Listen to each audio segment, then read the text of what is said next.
Hej Ebbe, jeg vil nu prøve at forklare trætrinsreglen, og jeg håber bare, det er rigtig ud i det. Vi har vores første, som hedder funktionstilvæksten, og den hedder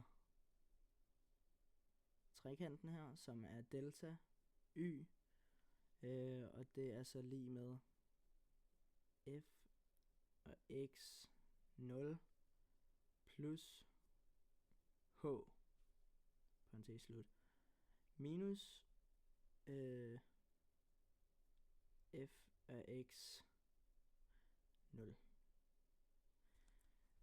Og så er der så den regel, eller trin nummer 2, som er differenskvotienten, og den hedder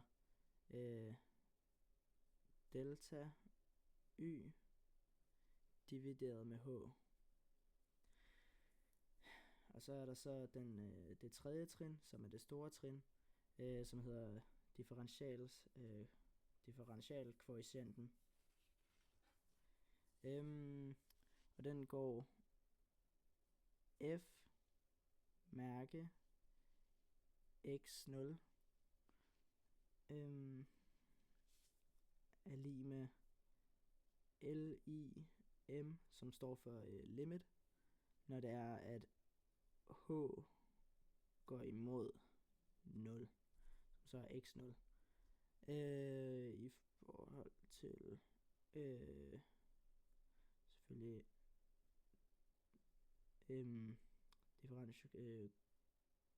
differenskvotienten.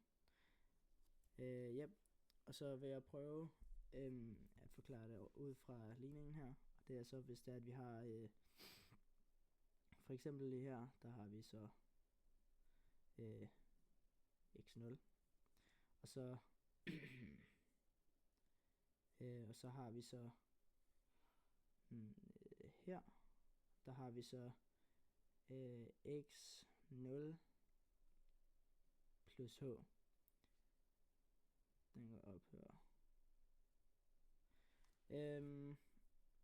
Og så det rum, som er her imellem, det er så det, som hedder h.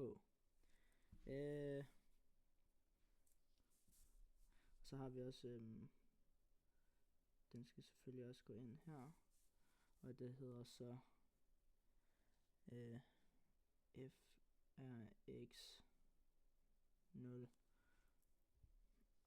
går også ind her, og den hedder f af x 0 plus h, som så også er det samme her imellem, som kommer herop på, men hedder ikke det samme, for i mellemrummet her, det er så differenskvotienten, som er delta y, eller nej, undskyld, det er funktionstilvæksten, som er delta y. Det er så den her. Og det vi jo gerne vil regne ud, det er i træerne her, det er, når det er, at vi tager x, eller nej, når h det kommer tættere på 0, altså kommer tættere på den her, fordi vi vil gerne finde ud af hældningen på tangenten her. Og vi har en sekant, som er en ret linje mellem punktet her og det første punkt, vi fandt her. Den går lige imellem her. Prøv at tegne det fint her. Og når det er, at vi så tager den her ude, og vi så tager den tættere og tættere på x0, så for eksempel hvis vi tager den hertil, så begynder den så at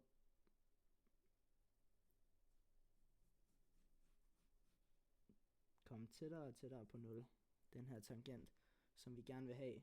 Vi vil gerne have, at den kommer så tæt på x0 her som overhovedet muligt, så det er, at vi får